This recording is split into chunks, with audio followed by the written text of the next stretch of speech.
மறுபடியும் ஒட்ட வைக்க முடியாது. அந்த மாதிரி தான் வயசாகி போச்சு உனக்கு. இதுக்கப்புறம் தள்ளாடுற வயசும் வரும், படுத்த படுக்கையா இருக்க நேரமும் வரும்.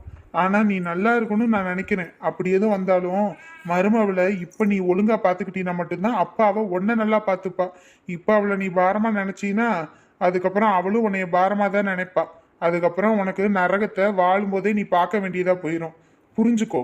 அவளை கஷ்டப்படுத்துறேன்னு பின்னாடி நீ கஷ்டப்படாம ரெண்டு பேரும் ஒற்றுமையா ஒண்ணா இருங்க. அத்தை, அவர் கிடக்குறாரு. அவர் பேசுறதுல நீங்க பெருசா எடுத்துக்காதீங்க அத்தை. இல்லம்மா, அவன் பேசுனது எல்லாமே சரிதானே. உன்னை நான் எவ்வளவோ கஷ்டப்படுத்தியிருக்கேன், வார்த்தையால குத்தி கிழிச்சிருக்கேன். அப்படி இருந்துமே நீ எல்லா விஷயத்துலையும் விட்டு கொடுத்து தானேம்மா போனேன்.